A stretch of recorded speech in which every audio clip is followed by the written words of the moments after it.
All right, here we go. Picking up with Act 3, Scene 4. We left off with Claudius having somewhat of a soliloquy that Hamlet sneaks in on, decides not to kill him for some reasons that he states, and the king. Prayer's not working for some reason, right? Okay, so Hamlet was kind of on his way to go talk to his mom, as they had asked him to do, as kind of one last ditch effort.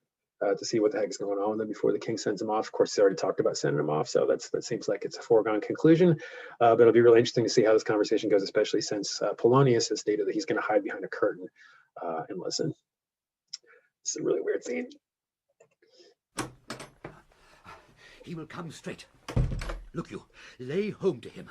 Tell him his pranks have been too broad to bear with, and that your grace has screened and stood between much heat and him. I'll silence me even here. Pray you be round with him. I warrant you, fear me not. Withdraw behind the arras. I hear him coming.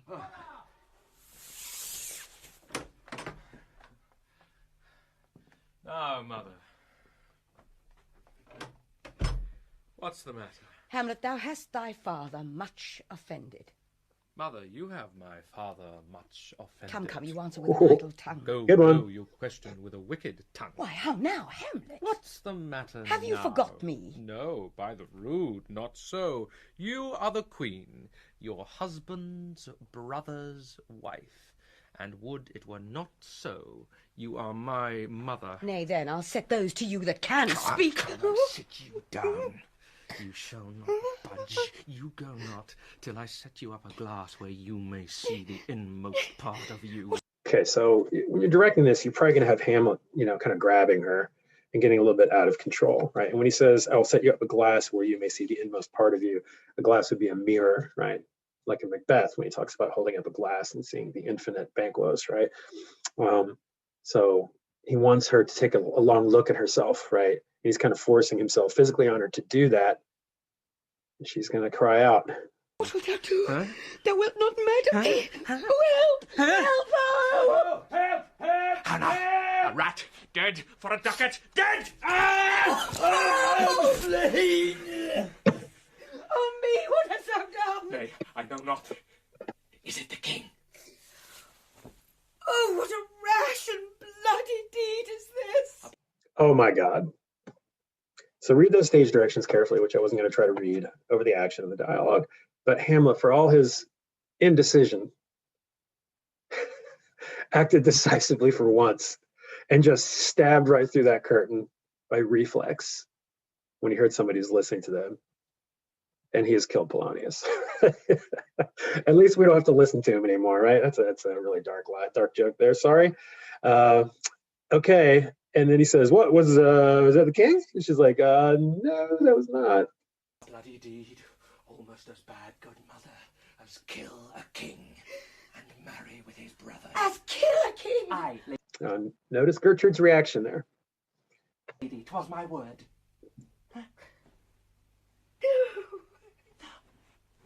Thou wretched, rash, intruding fool. Farewell. I took thee for thy better. Take thy fortune. Thou findest to be too busy as some danger. Leave wringing of your hands. Sit you down, and let me wring your heart.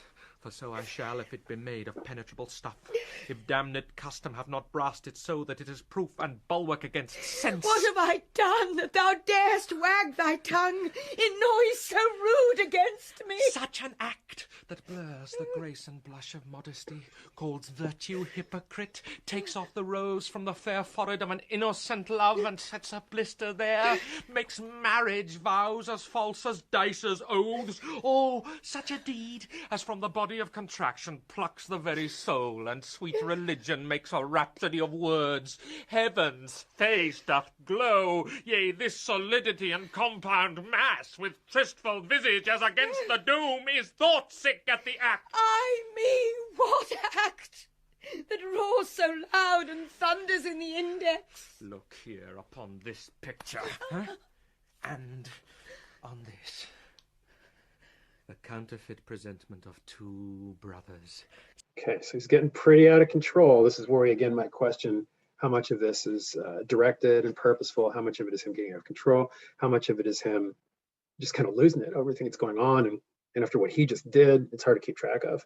So he's basically forcing her now to look at a picture, a portrait of each brother, and to compare them. See what a grace was seated on his brow. Hyperion's curls, the front of Jove himself, an eye like Mars to threaten or command, a station like the herald Mercury new lighted on a heaven-kissing hill, a combination and a form indeed where every god did seem to set his seal to give the world assurance of a man. This was your husband. Look you now what follows.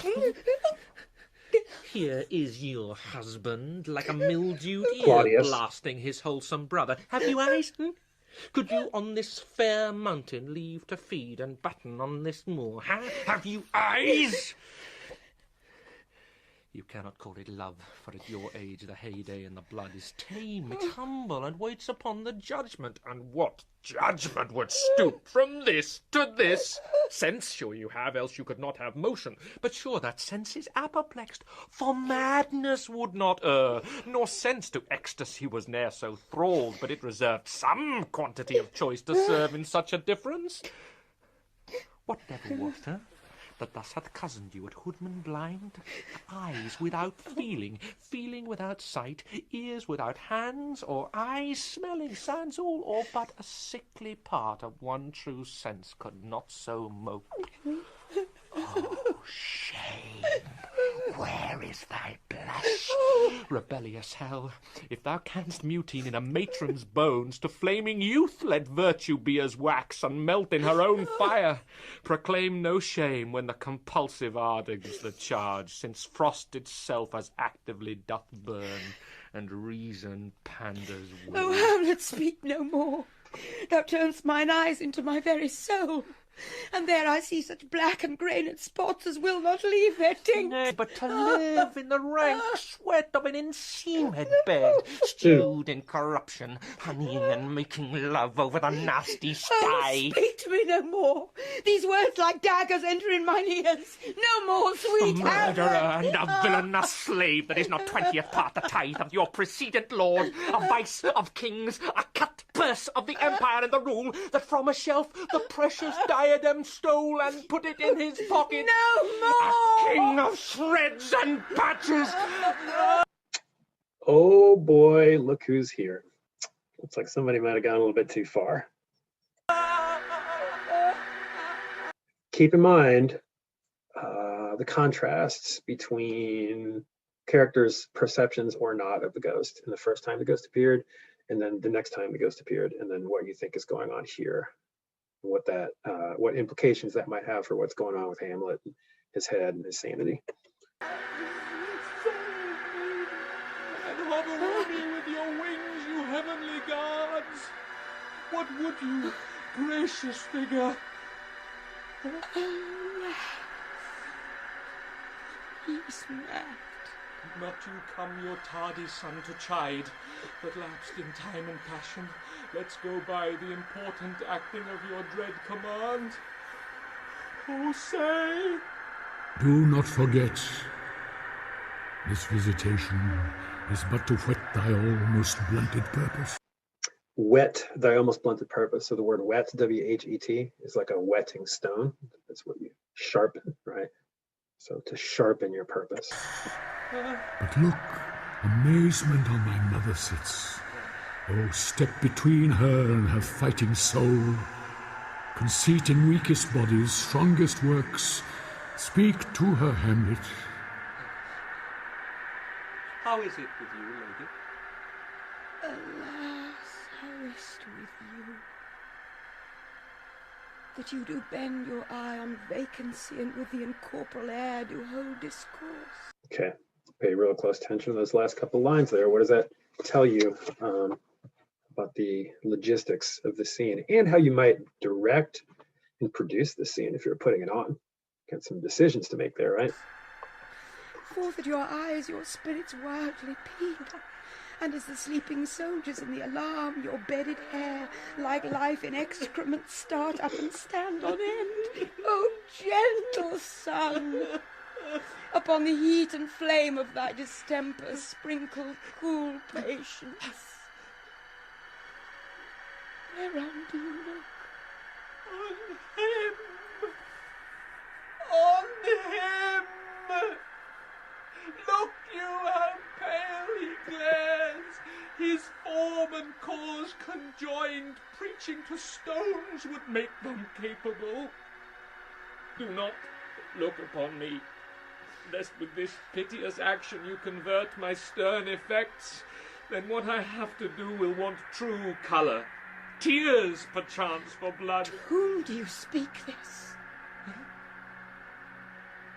Do you see nothing there? Nothing at all.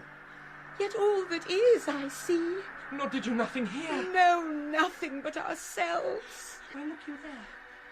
Look how it steals away. My father, in his habit as he lived. Look where he goes, even now, out at the portal. This is the very coinage of your brain. This bodiless creation, ecstasy, is very cunning in... Ecstasy. My pulse as yours doth temperately keep time, and makes as healthful music. It is not madness that I... Notice they use the word ecstasy as madness. Okay, so it's not a positive ecstasy. It's just a word, their word for madness. I have uttered. Bring me to the test, and I the matter will reword which madness would gamble from. Mother, for love of grace, lay not that flattering unction to your soul, that not your trespass, but my madness speaks. It will but skin and film the ulcerous place, whilst rank corruption, mining all within, infects unseen. Confess yourself to heaven, repent what's past, avoid what is to come, and do not spread the compost or the weeds to make them ranker. Forgive me this my virtue, for in the fatness of these pursy times virtue itself of vice must pardon beg. Yea, curb and woo for leave to do him good. Oh, Hamlet, thou hast cleft my heart in twain. Oh, throw away the worser part of it, and live the purer with the other half. Good night. But go not to my uncle's bed. Assume a virtue if you have it not, that monster custom, who all sense doth This conversation is getting a little bit uncomfortable, isn't it? eat of habits vile, is angel yet in this, that to the use of actions fair and good he likewise gives a frock or livery that aptly is put on, refrains the night, and that shall lend a kind of easiness to the next abstinence, the next more easy, for use almost can change the stamp of nature, and either shame the devil or throw him out with wondrous potency. Once more, good night. And when you are desirous to be blessed, I'll blessing beg of you. For this same Lord I do repent. Points at Polonius. Heaven hath pleased it so to punish me with this and this with me, that I must be their scourge and minister. I will bestow him, and will answer well the death I gave him. So again, good night. I must be cruel, only to be kind. Thus bad begins, and worse remains behind. One word more, good lady.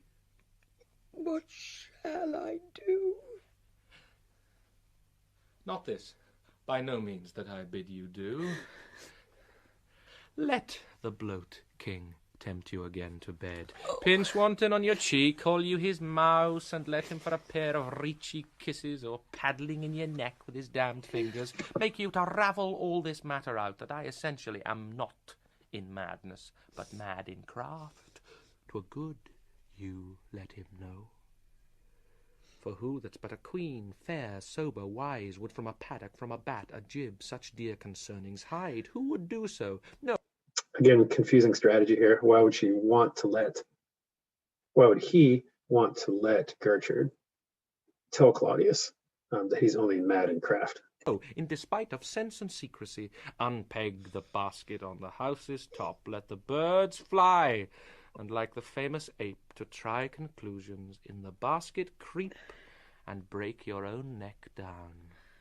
Be thou assured, if words be made of breath, and breath of life, I have no life to breathe what thou hast said to me.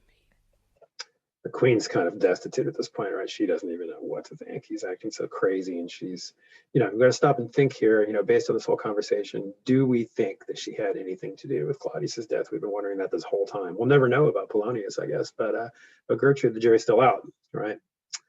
Right now, she just sounds completely broken down by her son's behavior and words to her.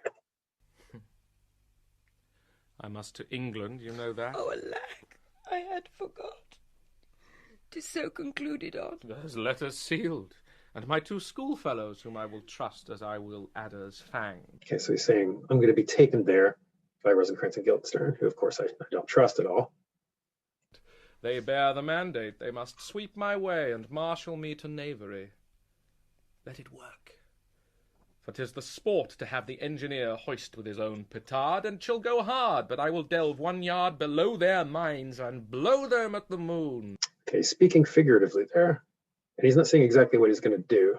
I hope you get the gist of the metaphor that he's using there. It's actually kind of an allusion. It's actually kind of an idiom that we will cover in our allusions, but we haven't gotten to it yet. You could look it up if you wanted to, but what does he mean by that? Oh, 'tis most sweet, when in one line 2 crafts directly meet. This man shall set me packing. I'll lug the guts into the neighbour room. Mother, good night indeed. This counsellor is now most still, most secret, and most grave, who was in life a foolish, prating knave. Come, sir, to draw toward an end with you. Good night. And he exits, dragging Polonius out with him. So, good night, Mom. I'm just going to drag the dead body of Polonius into the closet here or something. And he jokes about it as he does it. So, really, get that dark sense of humor there. This most secret and most grave he is now. I don't have too much to say now, do you, Polonius? And then comes her to draw toward an end with you. Kind of an odd choice of words there, because to draw someone would technically mean to kind of cut them up into pieces, like being drawn and quartered, if you know what that is, with the horses that pull you apart back in times of yore. Okay, I will leave it at that. That is the end of Act 3. Sorry about the delay on the commentaries, and do a good job on study guide and reader's logs, and we will have a discussion on Thursday. See you soon.